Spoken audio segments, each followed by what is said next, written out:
Hey everybody, it is the Crusader here from Ghost Town Gaming, and I just came across this very interesting article. It looks like this was trying to find the date on here.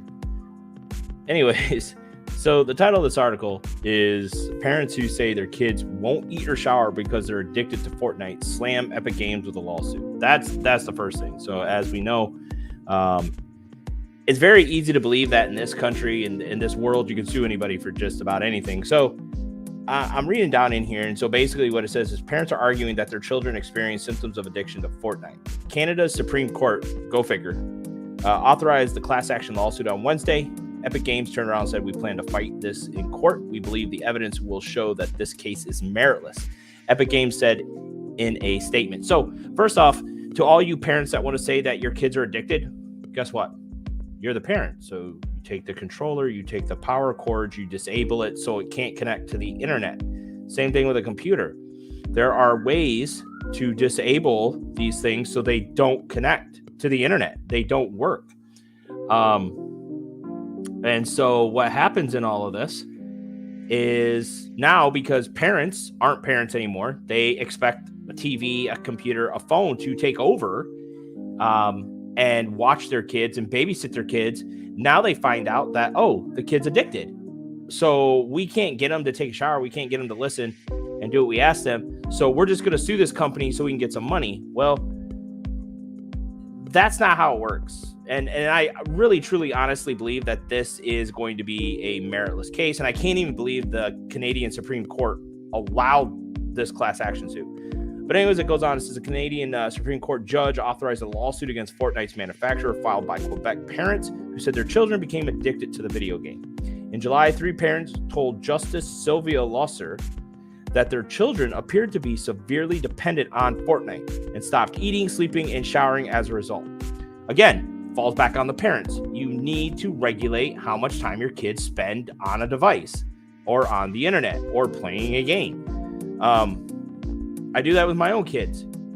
It's bedtime, you turn it off. You can disable phones and Wi-Fi through their parent apps. So then the phones don't connect. You can disable the apps so they don't work. They literally disappear. The app disappears off the phone until you reauthorize it. So again, because parents don't want to be parents and don't want to do their job, they think they found an easy way to make a buck. So it goes on here. It says, let's see here. The judge, Lessier's Wednesday ruling determined the class action suit wasn't frivolous or manifestly ill-founded, according to the Global News.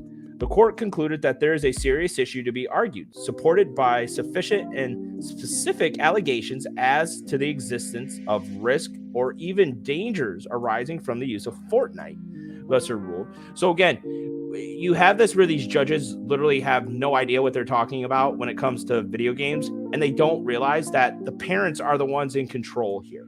This is another way for a government to create laws to file against a private company.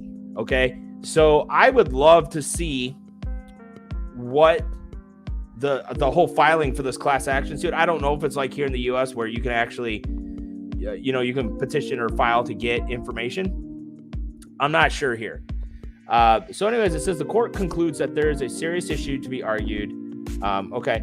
An attorney from the firm that brought the lawsuit equated the games maker Epic Games to a tobacco manufacturer in an interview and said the legal responsibility was basically the same. No, it's not. It's not the same. Tobacco products and video games. Again, the parents allowed the purchase, allowed the use, probably bought the computers or the consoles these kids are playing on. So again, it goes back to the parents. Again, these left-leaning judges, and it's big in Canada, and the parents, again, want somebody else to take care of their kid, but don't want the ramifications from having the child constantly playing video games. As an adult, somebody who is a gamer, is an esports athlete who does this, I can tell you right now, there are limits that need to be put on. Yeah, if you're part of a professional organization or an amateur organization that has tournaments and stuff you're going to be in, yes, you need to practice, just like any sport. But to go around and blame it all on the organization, again, it's the personal choice of a person to smoke. It is the personal responsibility of the parents to make sure their kids aren't smoking.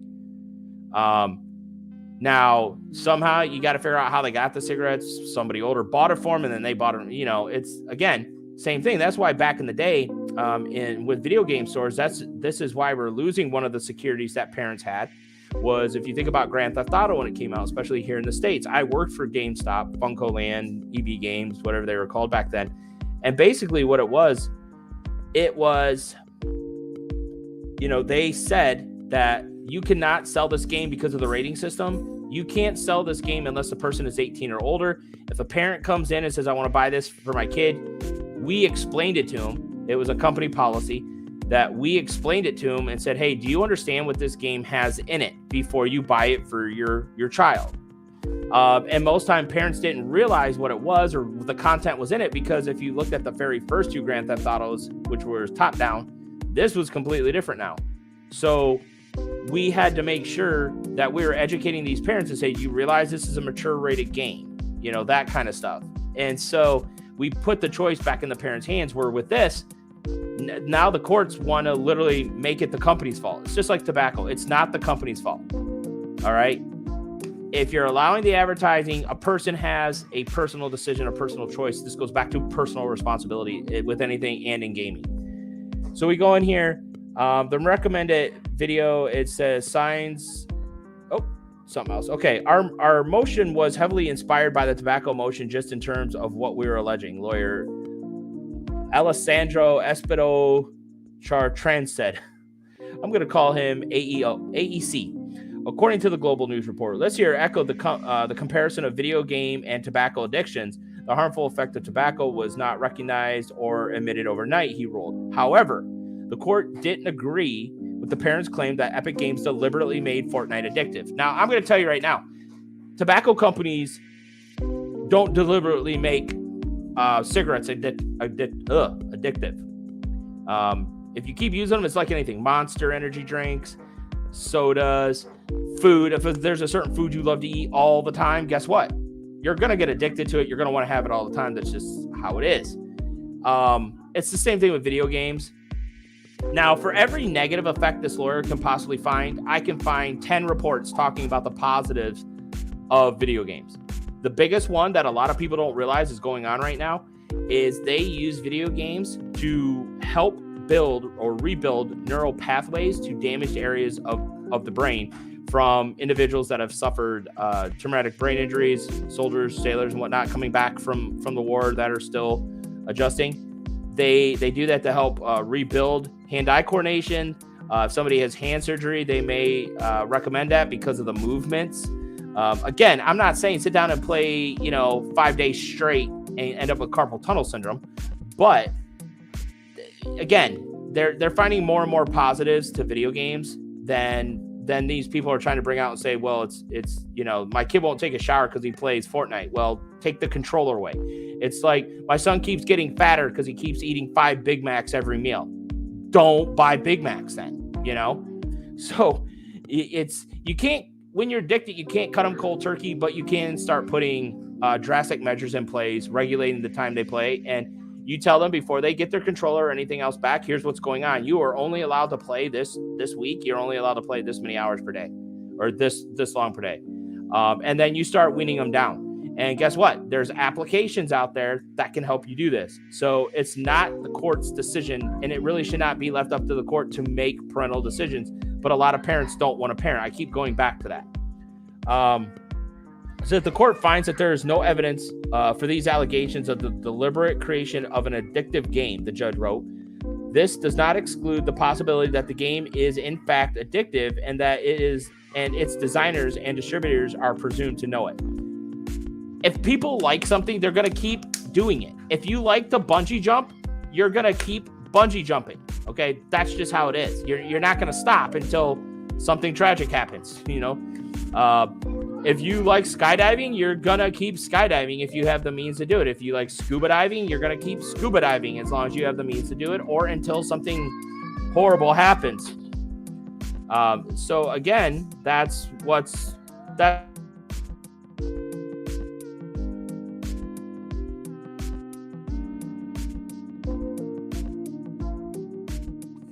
Sorry about that. Got kids in the background. All right, so moving on here. Epic Games denied the validity of the suit in a statement obtained by the BBC. It says parents can receive playtime reports that track the amount of time their child plays each week and require parental permission before purchases are made, the company said. So they've even already went one step ahead than most video games and put in the reports and such that parents can get to see how much their kid is playing, along with denying purchases, setting up authorizations to purchase. We plan to fight this in court. We believe the evidence will show that this case is meritless. On average, Fortnite attracts over 80 million active players monthly, according to techacake.com. As part of the class action suit, other Fortnite players in Quebec who believe they've experienced symptoms of addiction to the game. So again, now you have other players that are going to try to jump on this bandwagon and try to claim some addiction and try to get some money. That's what's ultimately going to come out of this, because this suit is going to be meritless. These lawyers are going to say, oh yeah, sign up for this and you have the possibility of winning money.